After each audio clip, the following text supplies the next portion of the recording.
ವಿದ್ಯಾರ್ಥಿ, ನಾವಿಂದು ನಿರಂಕುಶ ಸರ್ಕಾರದ ಅರ್ಥ ಮತ್ತು ಲಕ್ಷಣಗಳ ಬಗ್ಗೆ ಅಧ್ಯಯನವನ್ನು ಮಾಡ್ತಕ್ಕಂಥ. ಈಗಾಗಲೇ ಕೊನೆಯ ಒಂದು ವಿಡಿಯೋದಲ್ಲಿ ನಿರಂಕುಶತ್ವದ ಅರ್ಥದ ಬಗ್ಗೆ ಹೇಳಿದ್ದೀನಿ. Once again I will repeat it. ನಿರಂಕುಶ ಅಧಿಕಾರಿಗಳು ಅಂತಕ್ಕಂಥದ್ದಾಗಲಿ ಅಧಿಕಾರವು ಅಂತಕ್ಕಂಥದ್ದು, ಇಲ್ಲಿ ಅಧಿಕಾರವನ್ನು ಚಲಾಯಿಸುವ ವ್ಯಕ್ತಿ ಅಥವಾ ಗುಂಪು, ಅಂದರೆ ಅಧಿಕಾರ ಅಂತಕ್ಕಂಥದ್ದು ಒಬ್ಬ ವ್ಯಕ್ತಿ ಅಥವಾ ಒಂದು ಗುಂಪಿನ ಕೈಯಲ್ಲಿ, ಗುಂಪಿನಿಂದ ಅಥವಾ ಗುಂಪಿನ ಕೈಯಲ್ಲಿ ಪ್ರಜೆಗಳ ಸಮ್ಮತಿಯನ್ನು, ಪ್ರಜೆಗಳ ಅನುಮತಿ, ಪ್ರಜೆಗಳ ಇಚ್ಛೆ ಇಲ್ಲದೆ ಅಥವಾ ಪ್ರಜೆಗಳ ಸಮ್ಮತಿಯನ್ನು ಪಡೆಯದೆ ನ್ಯಾಯಬದ್ಧ ರೀತಿಯಲ್ಲಿ ಚುನಾವಣೆಗಳ ಮೂಲಕ ಆಯ್ಕೆನೂ ಆಗದೆ, two thing is possible, two thing is happen. ಒಂದು, ಜನರ ಒಪ್ಪಿಗೆ ಪಡೆದುಕೊಂಡು ಅವನು ರಾಜನೂ ಆಗಲಿಲ್ಲ ಅಥವಾ ಅಧಿಕಾರಿನೂ ಆಗಲಿಲ್ಲ, ಅಥವಾ ಚುನಾವಣೆಗಳ ಮೂಲಕ ಚುನಾವಣೆ ಮಾಡಿ ಗೆದ್ದೂ ಬಂದಿಲ್ಲ. ಹಾಗಾದ್ರೆ ಎಲ್ಲಿ ಬಂದಿದ್ದಾನೆ ಅಂದರೆ ಅವನೇ ಆಗಿರ್ತಕ್ಕಂತಹ ಶಕ್ತಿ ಸಾಮರ್ಥ್ಯಗಳ ಆಧಾರದ ಮೇಲೆ ಅಧಿಕಾರಕ್ಕೆ ಬಂದು ಬಲವಂತ ಮತ್ತು ದೌರ್ಜನ್ಯದಿಂದ ಆಡಳಿತವನ್ನು ನಿರ್ವಹಿಸುತ್ತಿದ್ದಾರೆ.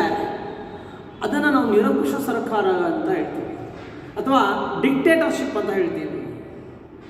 ಹಾಗಾದರೆ ಡಿಕ್ಟೇಟರ್ಶಿಪ್ಗೆ ಅನುಗುಣವಾಗಿ ಅಥವಾ ನಿರಂಕುಶ ಸರ್ಕಾರಗಳು ಅಂತಕ್ಕಂಥದ್ದೇನಿದೆ, ಇದು ಕೆಲವೊಂದು ಲಕ್ಷಣಗಳನ್ನು ಒಳಗೊಂಡಿದೆ. ಹಾಗಾದರೆ ಲಕ್ಷಣಗಳು ಯಾವುವು ಅಂತಕ್ಕಂಥ, ಅದರಲ್ಲಿ ಪ್ರಥಮವಾಗಿ ಬರ್ತಕ್ಕಂಥದ್ದು ರಾಜ್ಯವು ಪರಮೋನ್ನತವಾಗಿರುವಂತಹ ಒಂದು ಸಂಸ್ಥೆ. Everything is depending on the state.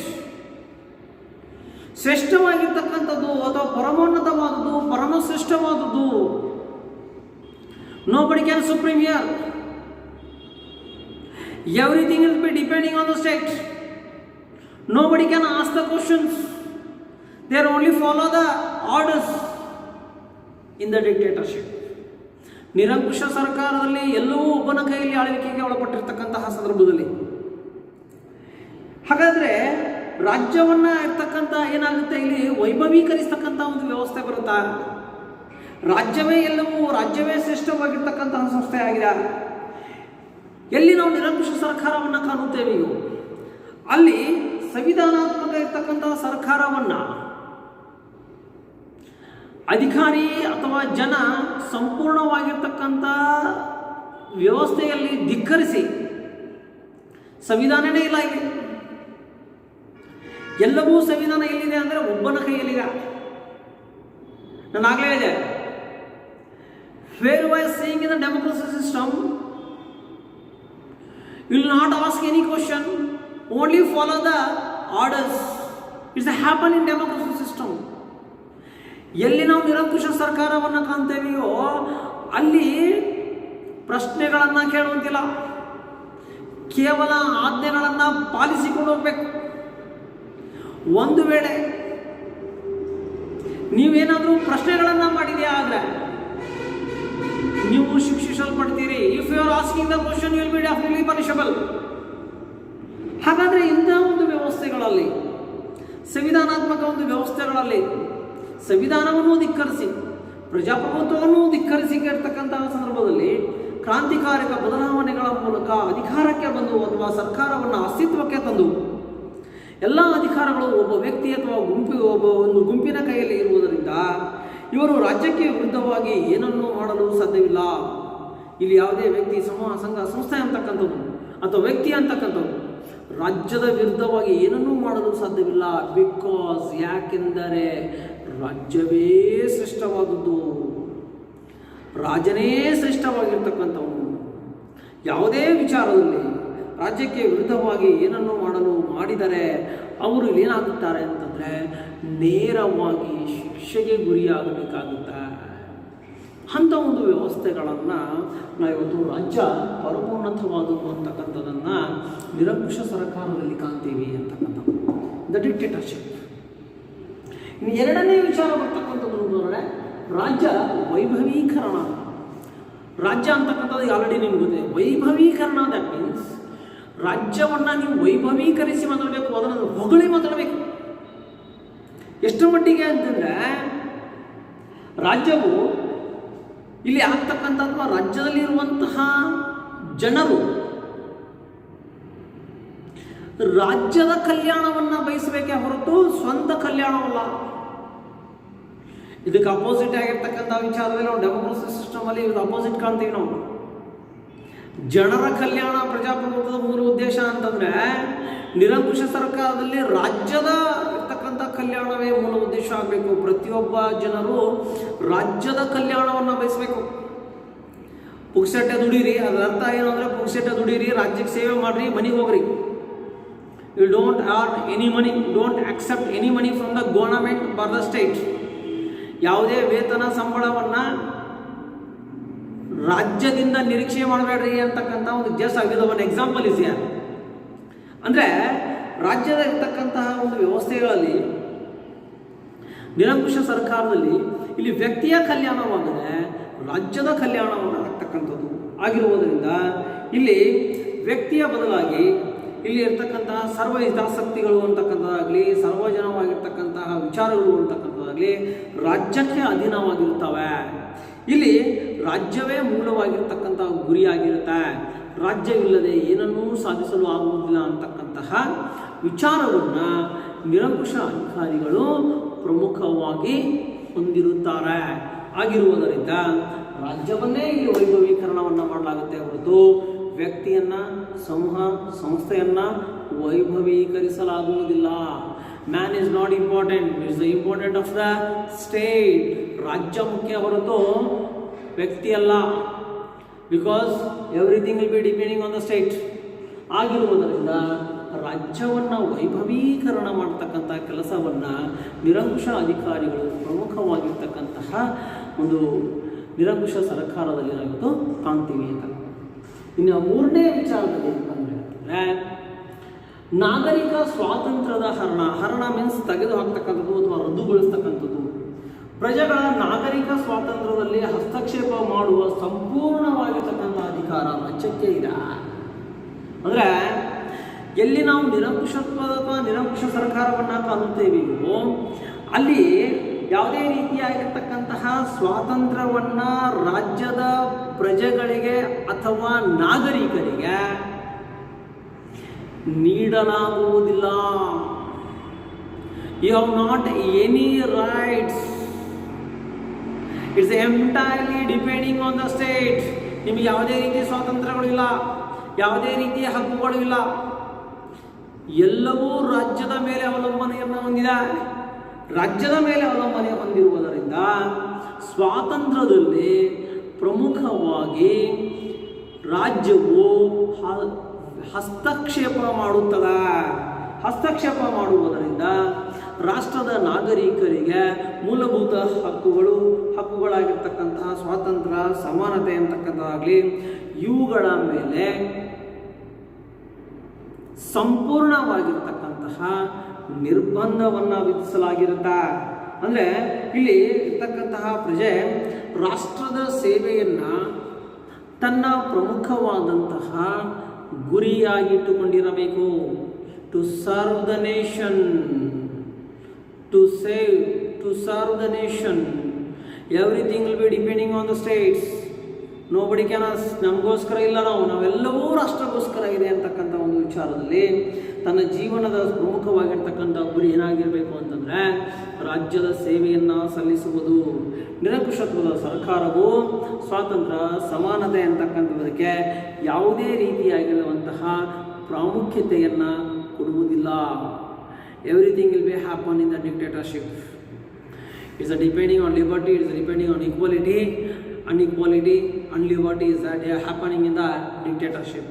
ನಮಗೂ ಸ್ವಾತಂತ್ರ್ಯ ಬೇಕು ಅಂತ ಬೇಡಕ್ಕೆ ಬರಲ್ಲ, ನಮಗೂ ಈಕ್ವಾಲಿಟಿ ಬೇಕು ಅಂತ ಬೇಡಕ್ಕೆ ಬರಲ್ಲ. ಯಾರಿಗೆ ಏನು ಕೊಡಬೇಕು, ಏನು ಕೊಡಬಾರ್ದು ಅಂತಕ್ಕಂಥದ್ದನ್ನು ನಿರ್ಣಯ ಮಾಡುವ ಅಧಿಕಾರ ನಿರಂಕುಶ ಅಧಿಕಾರಿಗೆ ಇರುತ್ತೆ. Nobody can ask the questions in front of the dictators. If you ask any question, you will be punished by the dictator. ಆಗಿರುವುದರಿಂದ ನಾಗರಿಕ ಸ್ವಾತಂತ್ರ್ಯ ಅಂತಕ್ಕಂಥದ್ದನ್ನು ಸಂಪೂರ್ಣವಾಗಿರ್ತಕ್ಕಂತಹ ಒಂದು ವ್ಯವಸ್ಥೆಯ ಒಂದು ಕೋಡಿಯಲ್ಲಿ ನಾವು ಏನಾಗ್ತಾ ಇದೆ ಅಂತಂದರೆ ಅಲ್ಲಿ ದೋಷದಿಂದ ಕೂಡಿರುತ್ತೆ. ಅವನ ವ್ಯಕ್ತಿತ್ವ ಅಸ್ತಿತ್ವದ ಮೇಲೆ ಕೂಡಿರುತ್ತೆ, ಅವನ ವಿಚಾರಗಳ ಮೇಲೆ ಕೂಡಿರುತ್ತೆ. ಎಲ್ಲವೂ ಕೂಡ ಆಳ್ವಿಕೆ ಅಂತಕ್ಕಂಥದ್ದು ಆ ವ್ಯಕ್ತಿಯ ಮೇಲೆ ಅವಲಂಬನೆ ಹೊಂದಿರುವುದರಿಂದ ಇಲ್ಲಿ ನಾಗರಿಕ ಸ್ವಾತಂತ್ರ್ಯವನ್ನು ಸಂಪೂರ್ಣವಾಗಿ ಕಿತ್ತುಕೊಳ್ಳಲಾಗಿರುತ್ತೆ. ಬೇಕಾದರೆ ಕೊಡ್ಬೋದು, ಬೇಡಾದರೆ ಬಿಡ್ಬೋದು. ಇದು ಯಾರ ಮೇಲೆ ಅವಲಂಬನೆ ಆಗಿರುತ್ತೆ? ನಿರಂಕುಶ ಅಧಿಕಾರಿಯ ಮೇಲೆ ಅವಲಂಬನೆಯನ್ನು ಹೊಂದಿರುತ್ತೆ. ಆಗಿರುವುದರಿಂದ ನಾವು ಡಿಕ್ಟೇಟರ್ಶಿಪ್ಗಳನ್ನು ಕೂಡ ಇವತ್ತು ಒಂದು ಲಕ್ಷಣ ಅಂತಕ್ಕಂಥದ್ದನ್ನು ಕೂಡ ನಾವಿಲ್ಲಿ ಕಾಣ್ಬೋದು. ಉಳಿದಿದ್ದನ್ನು ನಾನು ಮತ್ತೆ ಆಗಲಿ ನಿರಂಕುಶ ಅಧಿಕಾರಿಯು ಯಾವ ರೀತಿಯಾಗಿರ್ತಕ್ಕಂತಹ ಕಾರ್ಯವನ್ನು ನಿರ್ವಹಿಸ್ತಾನೆ ಅಂತಕ್ಕಂಥದ್ರ ಬಗ್ಗೆ ವಿಶ್ಲೇಷಣೆಯನ್ನು ಹೇಳಿರ್ತಕ್ಕಂಥದ್ದು ಅಥವಾ ವಿವರಣೆಯನ್ನು ನಾನು ಕೊಟ್ಟಿರ್ತಕ್ಕಂಥದ್ದು.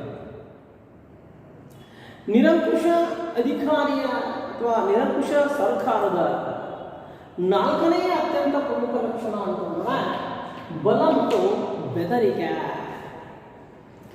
ಶಕ್ತಿ ಮತ್ತು ಫೋರ್ಸ್, ಪವರ್ ಅಂಡ್ ಫೋರ್ಸ್. ಶಕ್ತಿ ಮತ್ತು ಇರ್ತಕ್ಕಂತಹ ಬೆದರಿಕೆ. ಎಲ್ಲಿ ನಾವು ನಿರಂಕುಶ ಅಧಿಕಾರಿಗಳನ್ನ ಕಾಣುತ್ತೇವೆಯೋ ಇವರು ರಾಜ್ಯದಲ್ಲಿ ತಮ್ಮದೇ ಆಗಿರ್ತಕ್ಕಂತಹ ಮಿಲಿಟರಿ ಬಲದಿಂದ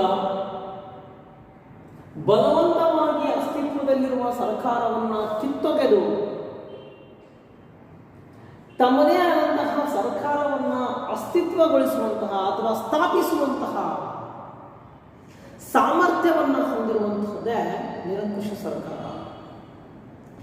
ಅಂದ್ರೆ ಇವತ್ತು ಸರ್ಕಾರ ಅಸ್ತಿತ್ವದಲ್ಲಿರುತ್ತೆ, ಅದೊಂದು ಯಾವುದೋ ಡೆಮೋಕ್ರಸಿನೋ ಅಥವಾ ಇರ್ತಕ್ಕಂಥ ಒಂದು ಕಮ್ಯುನಿಸ್ಟ್ ಗವರ್ಮೆಂಟೋ ಅಥವಾ ಮತ್ತೊಂದು ಸರ್ಕಾರ, ಅಸ್ತಿತ್ವದಲ್ಲಿರುವಂತಹ ಒಂದು ಸರ್ಕಾರ. ಆ ಸರ್ಕಾರವನ್ನ ಒಬ್ಬ ಅಧಿಕಾರಿ ಅಥವಾ ಒಂದು ಗುಂಪು ತಮ್ಮದೇ ಆದಂತಹ ಬಲ ಮತ್ತು ಇರ್ತಕ್ಕಂತಹ ಬೆದರಿಕೆ ಆಧಾರದ ಮೇಲೆ ಆ ಸರ್ಕಾರವನ್ನು ಕಿತ್ತೊಗೆದು ತಮ್ಮದೇ ಸರ್ಕಾರವನ್ನು ತಮ್ಮದೇ ಆಳ್ವಿಕೆಯನ್ನು ಸ್ಥಾಪಿಸಿ ತಾವೇ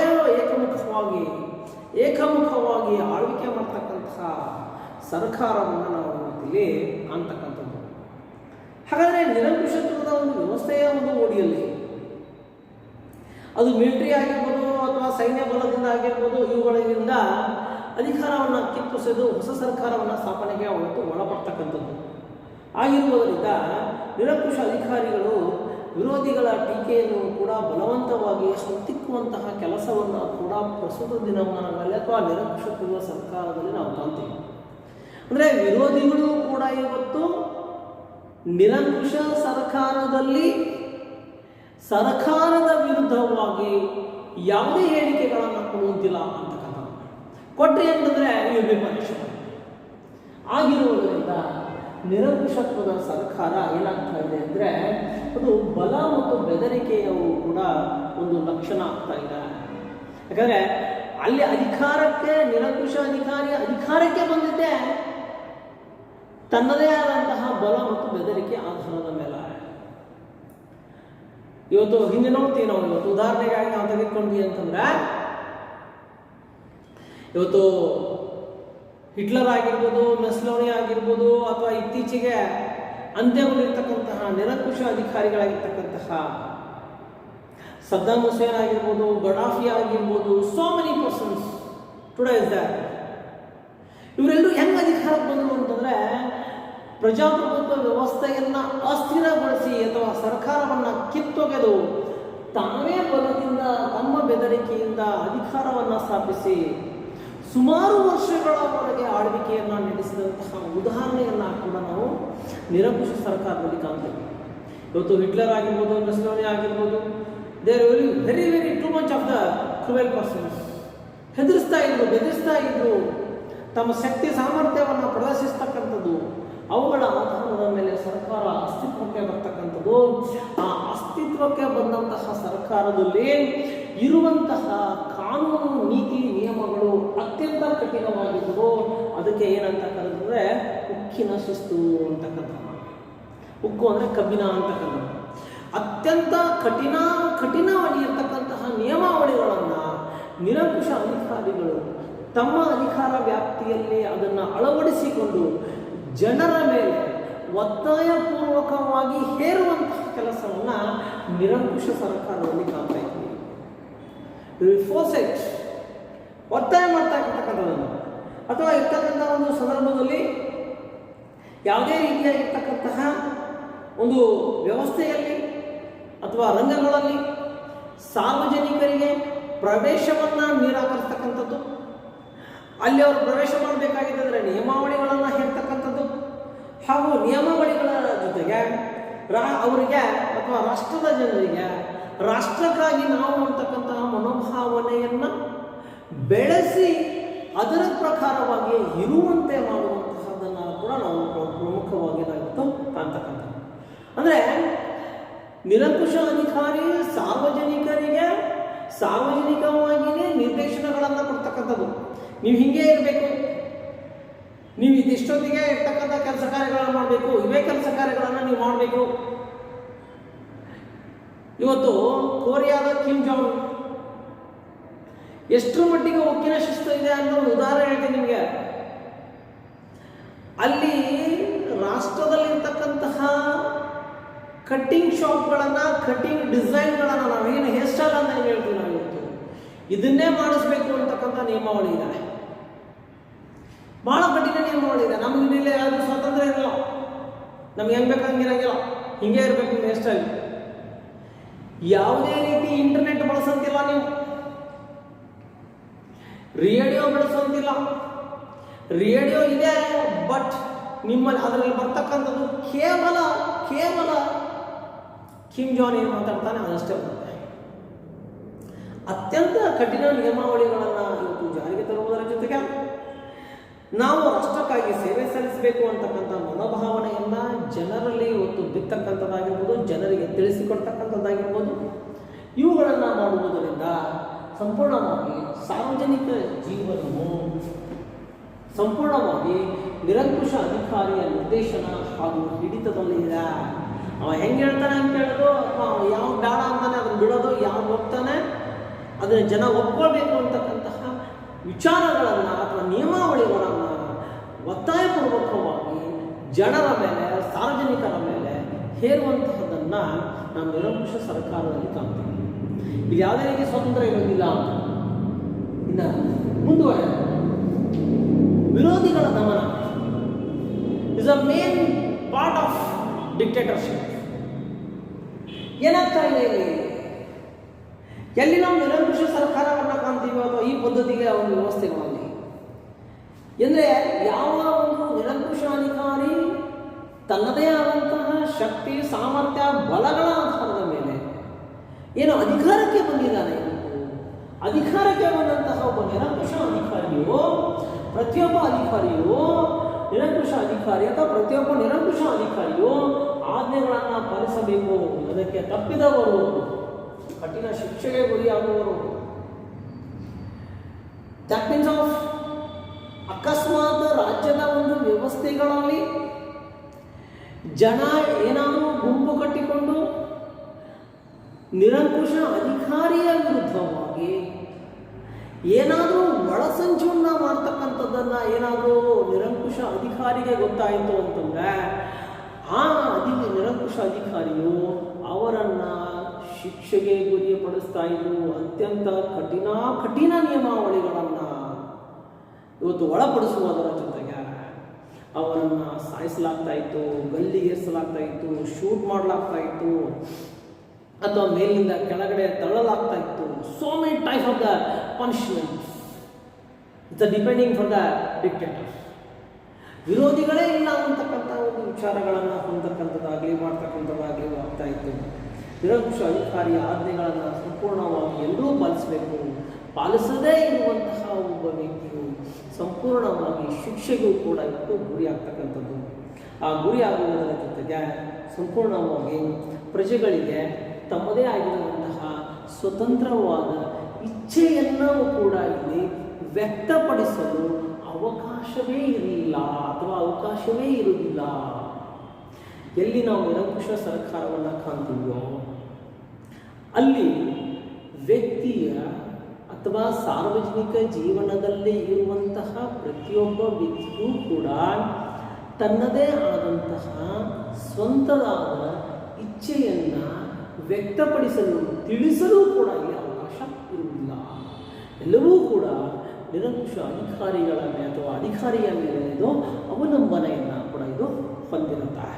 ಹಾಗಿರುವುದರಿಂದ ಇಲ್ಲೇನಾಗ್ತದೆ, ನಿರಂಕುಶ ಸರ್ಕಾರದಲ್ಲಿ ಅವನು ನಿರಂಕುಶ ಅಧಿಕಾರಿಯು ವಿರೋಧಿಗಳನ್ನು ದಮನ ಮೀನ್ಸ್ ಸಾಯಿಸ್ತಿರ್ತಾನೆ ಅಥವಾ ಹತ್ತಿಕ್ತಿರ್ತಾನೆ, ಅವ್ರಿಗೆ ಶಿಕ್ಷೆ ಕೊಡ್ತಿರ್ತಾನೆ.